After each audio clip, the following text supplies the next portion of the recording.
In 1975, America watched Cher's public divorce from Sonny play out in headlines, but when this divorced woman asked how she survived the humiliation, Cher's confession about her darkest moments shocked everyone. "I wasn't strong, I was dying inside." The Tonight Show studio was alive with its signature Tuesday evening energy in Manhattan. The familiar blue and gold lighting created that warm, electric atmosphere that had made the show a late-night institution for decades. Cher sat across from Jimmy Fallon, both engaged in what appeared to be a typical celebrity interview about her incredible career, longevity, and recent projects. The Roots had just finished their smooth musical transition, and the cameras were rolling hot. Jimmy's iconic curved desk gleamed under the professional studio lights, while the New York City skyline sparkled through the backdrop windows like a constellation of entertainment dreams and show business legends. Cher looked every inch the timeless icon she had become. At 79, she still possessed that magnetic presence and fierce confidence that had captivated audiences for over 6 decades, though now seasoned with the wisdom and depth that came from a lifetime of reinventing herself through every challenge. Dressed in a stunning black sequined jacket that caught the studio lights, her dark hair flowing in signature waves, she radiated the same authentic charisma that had made her one of entertainment's most enduring figures.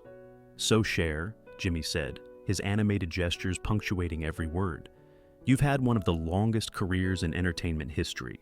6 decades of reinventing yourself, staying relevant, surviving every trend and change in the business. What's your secret to longevity?" Cher's eyes held that characteristic blend of humor and hard-earned wisdom. "Well, Jimmy, I think the secret is just refusing to go away quietly. Every time someone writes me off, I figure out a way to come back stronger.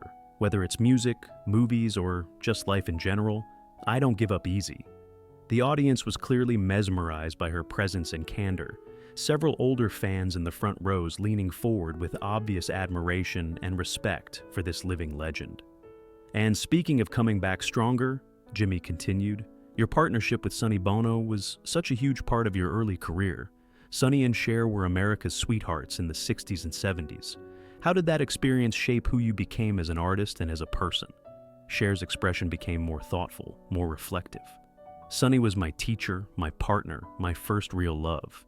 He saw something in me that I didn't even know was there and helped me find my voice. But relationships, especially when they're also business partnerships, they're complicated, Jimmy. Success can change things."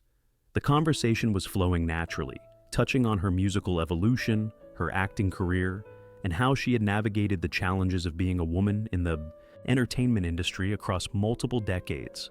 The studio audience was completely engaged, hanging on every word from one of show business's most resilient survivors. "The transition from Sonny and Cher to your solo career must have been challenging," Jimmy said with obvious empathy, "both professionally and personally. How did you handle that period of change?" Cher nodded slowly, though there was something deeper in her eyes now, something that spoke of memories both painful and transformative.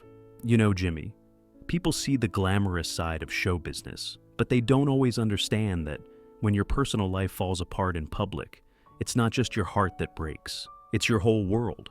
It was in this moment of reflection about personal versus public struggles that a voice from the audience cut through the studio atmosphere with the raw vulnerability and recognition of someone who had walked a similar path. "Miss Cher?" Both Cher and Jimmy turned toward the sound. In the 4th row, slightly left of center, an older woman in her 70s was standing among the seated audience members. She had graying hair pulled back in a simple style and wore a navy blue dress that suggested dignity despite obvious emotion. Her hands trembled slightly as she held what appeared to be a tissue, and her eyes carried the weight of someone who had experienced profound loss and rebuilding. "Yes, sweetheart," Cher responded immediately, her voice carrying the warmth and compassion that had made her beloved not just as an entertainer, but as someone who understood struggle. "What's your name?" "My name is Barbara," the woman replied, her voice steady despite the emotion clearly building. "Barbara Martinez from Los Angeles. I've been following your career since the beginning." "Barbara from LA," Cher repeated with genuine affection. "Well, you've been with me for the whole journey then. What's on your heart, honey?" Barbara took a visible breath, and suddenly the energy in the studio shifted dramatically. The light-hearted conversation about career achievements and artistic evolution was about to become something much more personal, much more profound. "Miss Cher," Barbara began, her voice gaining strength with each word. "In 1976, when you were going through your divorce from Sonny, I was going through my own divorce. It was all over the news, your situation, and people were so cruel in what they said." The studio fell silent. This wasn't just a fan sharing appreciation. This was someone connecting their most painful experience to Cher's most public struggle. "I was 32 with 2 young children, and my husband left me for his secretary," Barbara continued, tears now beginning to form. "I felt so humiliated, so broken. But watching how you handled your public divorce, how you kept your head up and fought for your independence, it gave me courage during the darkest time of my life." Cher sat completely motionless, clearly moved by Barbara's connection to her story, and understanding that this conversation was about to touch something deeply meaningful. "But I have to ask you something I've wondered about for almost 50 years, Barbara said, her voice now carrying both gratitude and desperate need for truth. "Everyone saw you as so strong during that time. You seemed fearless, like nothing could break you. But were you really that strong? Because I felt like I was dying inside, and I need to know, how did you really survive it?" The silence that followed was profound. This wasn't just about celebrity divorce or entertainment industry drama. This was about the difference between public perception and private pain, between the image of strength and the reality of survival. Cher stared at Barbara for a long moment, clearly struggling with memories and emotions that she had kept largely hidden throughout her career. When she finally spoke, her voice was different, softer, more vulnerable, stripped of all performer's armor. "Barbara," Cher said quietly, "what I'm about to tell you, I've never said this honestly in any interview in almost 50 years. Without hesitation, without consulting producers or following any protocol, Cher stood up from her chair and walked directly into the audience toward Barbara. "Honey," Cher said as she reached Barbara's row, "may I sit with you for a moment?" Barbara nodded through her tears, and the surrounding audience members quietly made space. Cher sat down beside her, both women now facing each other in this profound moment of shared understanding about divorce, survival, and the masks we wear to protect ourselves. "To answer your question, Barbara," Cher began, her voice now carrying the weight of decades of hidden truth, "I wasn't strong at all. I was dying inside, just like you were." The studio audience gasped quietly. This was clearly far beyond what anyone had expected to hear from someone who had built a career on projecting invincibility. "People saw me on stage, saw me in interviews, and they thought I was this tough woman who didn't need anybody," Cher continued, her voice growing more emotional with each revelation. "But the truth is, I was terrified. I was broke. I was emotionally shattered, and I had no idea how I was going to survive." Jimmy had left his desk and was now standing at the edge of the stage, clearly recognizing that they were witnessing something unprecedented in its honesty. "When Sonny and I separated, he controlled everything. The money, the business, the bookings," Cher said, looking directly at Barbara. "I found out I was basically an employee in my own career. I had 2 babies to feed and no financial security, and I felt like such a fool for trusting someone completely." The emotion in her voice was palpable, as decades of carefully guarded vulnerability gave way to unexpected truth. "There were nights, Barbara, when I would put Chastity and Elijah to bed, and I would go into my bathroom and just sob until I couldn't breathe," Cher continued, her voice now thick with emotion. "I felt like such a failure as a woman, as a mother, as a person." Barbara was nodding knowingly, clearly understanding this mixture of shame, fear, and overwhelming responsibility. "But here's the part I've never told anyone," Cher said, her voice dropping to almost a whisper. "There were nights when I thought about just ending it all. The humiliation, the fear, the feeling like I'd never be anything more than half of something that was broken.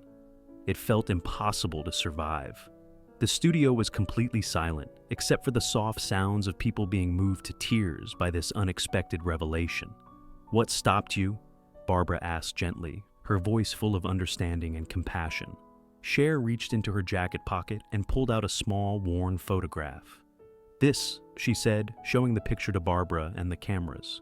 "This is Chastity and Elijah when they were little.